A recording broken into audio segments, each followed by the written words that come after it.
जो mobile app में, घड़ियों में ऑक्सीमीटर आ रहे हैं, वो कितने प्रभावी हैं, उनकी रीडिंग को कितना सही माना जाए?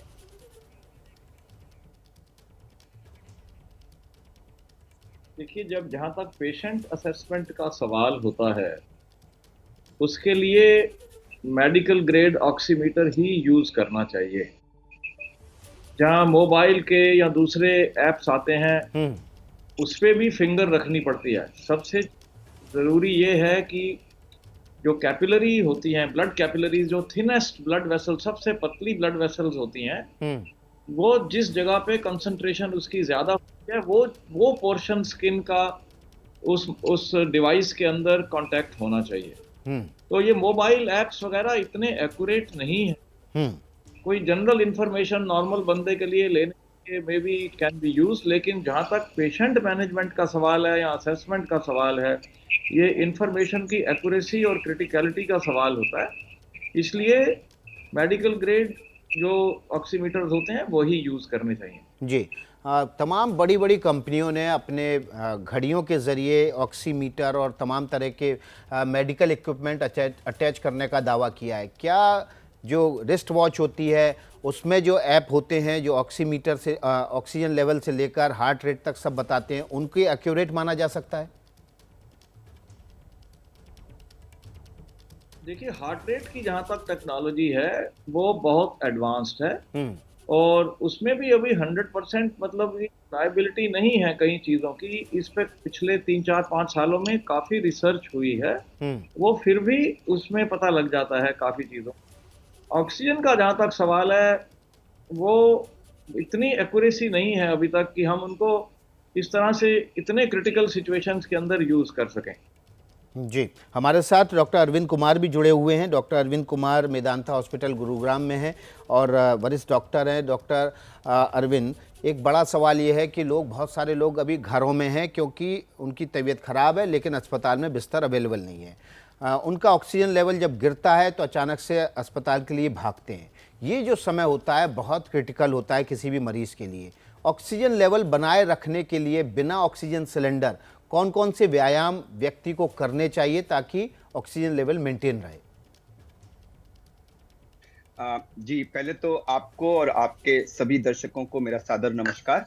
अ, ये बहुत अहम क्वेश्चन है कि जैसा हम आजकल जो होम थेरेपी रिकमेंड कर रहे हैं under supervision of A hmm, doctor, उसमें हम पल्स ऑक्सीमीटर द्वारा अपना सैचुरेशन रेगुलरली मॉनिटर करने की एडवाइस दे रहे हैं और सबको बोल रहे हैं कि अगर वो 94 से नीचे आपका सैचुरेशन हो, तो आप आपको तुरंत उसका संज्ञान लेना चाहिए। जी। अब 94 से नीचे अगर आपका आया, पहली बात तो ये है कि आपको पल्स ऑक्सीमीटर ढंग से लगाना है। कई हुँ, बार ये हो रहा है कि लोग ठीक से लगाते नहीं हैं और उसमें एक रीडिंग लो आ जाती है और पैनिक कर जाते हैं। तो उसको प्रॉपरली लगाएं, लगा के 2-3 मिनट के लिए छोड़ दें, हाथ को स्टेबलाइज करके रखें और फिर जो रीडिंग आएगी वो फाइनल रीडिंग है। एक बात, अगर ये कम होता है तो आपको तुरंत ऑक्सीजन की जरूरत है, आप हुँ, ऑक्सीजन सिलेंडर का घर में अरेंजमेंट करें या बेड के लिए अलर्ट करें। बट जब तक वो होता है तब तक आप एक सेल्फ प्रोनिंग यानी अपने आप से पेट के बल लेट जाने की एक्सरसाइज है, तब तक आप चेस्ट की एक्सरसाइज करते हैं। चेस्ट को आप खूब गहरा सी खांच खींच के अंदर रोकें, झुक के ना बैठें, सीधे होके बैठें, ताकि जो भी आपकी लंग कैपेसिटी है वो मैक्सिमम यूटिलाइज हो सके। और ये जो प्रोनिंग है, हुँ, ये कोई ऐसा नहीं है कि बस आप बिस्तर पे पेट के बल लेट जाइए। उसकी एक स्पेसिफिक पद्धति होती है जो हमने कल आपके एक प्रोग्राम में डिस्कस भी की थी, जी, उसको वीडियो के माध्यम से समझाया भी था। जी। उससे 5 से 10% का आपको तुरंत इंप्रूवमेंट मिल सकता है। जी, जी। डॉक्टर अरविंद, लेकिन ये मैं ब्रीथ बता होल्ड दूं करने से क्या कि फ़ायदा होता है? और उस मरीज़ के लिए जिसके लिए साँस लेना मुश्किल हो रहा है, वो ब्रीथ होल्ड कर पाएगा? जी, एक्सरसाइज़ ये भी बताई गई जी, है कि ब्रीथ होल्ड करें, गहरी श्योर, साँस लेके उसको होल्ड करें तो ऑक्सीजन लेवल बढ़ सकता है। श्योर। देखिए देखिए, मैं करके दिखा देता हूं। अगर आप झुक के ऐसे करके बैठे हुए हैं जी। और तो आपका जो भी लंग कैपेसिटी है वो आपका पूरा लंग ऑप्टिमली यूटिलाइज नहीं हो रहा है। अगर आप सीधे होके बैठ गए, आपने कंधे पीछे के लिए तरफ कर लिए और आपने गहरा सांस खींच के रोका, तो कई बार क्या होता है, जो लंग के हमारे सबसे पेरिफेरल पार्ट होते हैं वो कोलैप्स होते हैं और वो पूरा लंग रिक्रूट नहीं होता।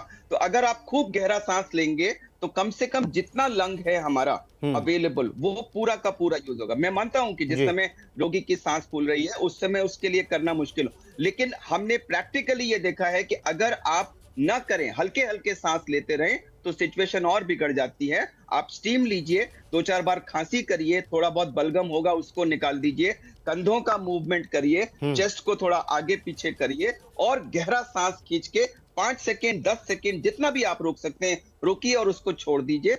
इससे आपको कुछ समय के बाद थोड़ा बहुत इंप्रूवमेंट जरूर होगा। प्रोनिंग जो है वो एक स्पेसिफिक तरीका है जिसमें हम 3 तकिए लगा के लेटते हैं और उससे भी 5 से 10% का इंप्रूवमेंट आ जाता है।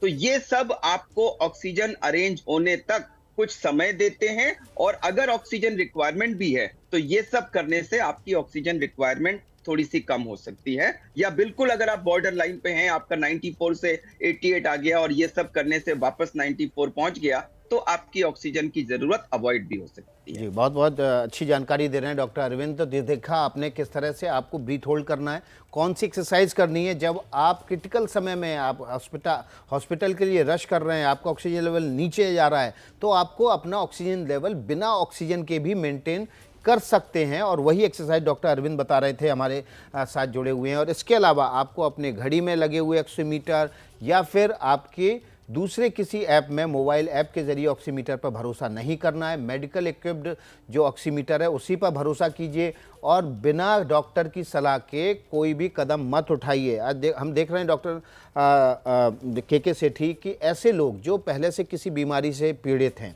हाईली डायबिटिक हैं, हार्ट पेशेंट हैं, उनको हाई बीपी या बीपी से रिलेटेड बीमारियां हैं, उनके लिए बीमारी काफ़ी फैटल होती जा रही है।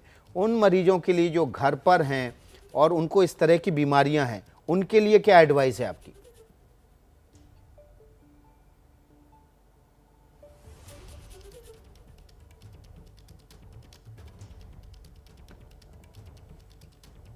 डॉक्टर के सेठी, आपको आवाज़ मिल रही?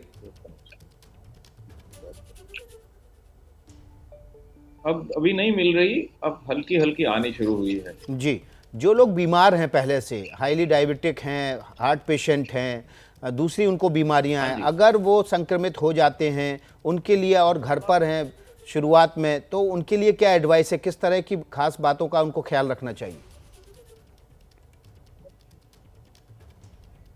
देखिए, सबसे पहले तो ये चीज़ जाननी बड़ी ज़रूरी है कि जिन लोगों को एसोसिएटेड बीमारियां हैं, जैसे कि सिग्निफिकेंट हार्ट डिजीज है, हार्ट ताकत कम है, या शुगर है अनकंट्रोल्ड, या ब्लड प्रेशर अनकंट्रोल्ड है, या कैंसर का ट्रीटमेंट चल रहा है, या गुर्दे कमज़ोर हैं और उनको कोरोना हो गया, तो उनके लिए कॉम्प्लिकेशंस होने का चांस नॉर्मल आदमी के मुकाबले में कहीं ज़्यादा होता है। जी, इसलिए उनको जैसे ही कोई शुरू हो, इमीडिएटली अपना ऑक्सीजन वगैरह मॉनिटर करना शुरू कर देना चाहिए। ऐसे लोगों को हम जनरली होम क्वारंटाइन एडवाइस नहीं करते, तुरंत डॉक्टर की सलाह लेनी चाहिए क्योंकि उनको जल्दी हॉस्पिटलाइजेशन करने की ज़रूरत पड़ सकती है।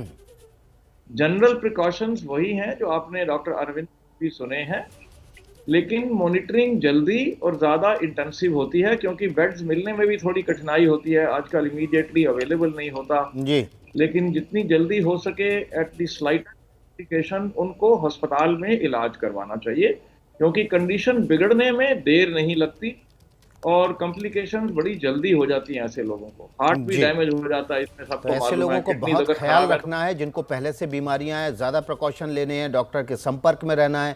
ऑक्सीजन अगर 94 के आसपास आ जाए तो हॉस्पिटल जाना है जिनको पहले से बीमारियां हैं। एक बड़ा सवाल ये है कि जो लोग पहले से बीमार हैं, किसी न किसी बीमारी से पीड़ित हैं, क्या उनको वैक्सीन लेनी चाहिए? जी, ये बहुत अहम क्वेश्चन है और बहुत कॉमन क्वेश्चन है।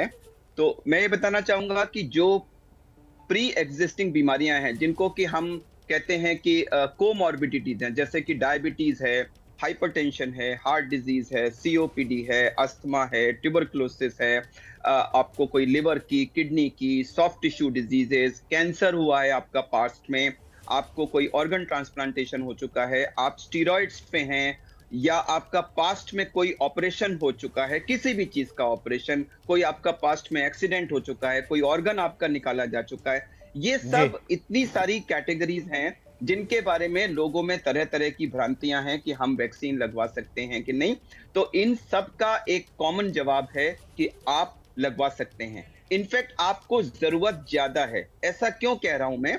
देखिए, जो अभी पिछले 1 साल में डेटा पूरे वर्ल्ड से आया है, तो जो कोमॉर्बिडिटीज हैं, डायबिटीज, हाइपरटेंशन, हार्ट डिजीज, कोई लिवर का डिजीज, कोई किडनी की डिजीज, कोई कैंसर पास्ट में हुआ है, इम्यूनोसप्रेसेंट्स पे हैं, आप स्टीरॉइड्स पे हैं, ऑर्गन ट्रांसप्लांटेशन हो चुका है, किसी भी कारण से आपकी इम्यूनिटी लो है, ये इतनी सारी लंबी लिस्ट ऑफ डिजीजेस हैं जिनमें लोगों को कोरोना होने का चांस ज्यादा है और कोरोना होने की सूरत में मोर्टेलिटी यानी कि मृत्यु का चांस ज्यादा है। तो इन लोगों को तो वैक्सीन से फायदा बाकी पॉपुलेशन से ज्यादा होगा, बाकी पॉपुलेशन से ज्यादा फायदा होगा जिनको इस तरह की बीमारियां हैं। बहुत बहुत शुक्रिया डॉक्टर अरविंद और डॉक्टर के सेठी एबीपी न्यूज से जुड़ने के लिए और ये बहुमूल्य अपनी सलाह देने के लिए।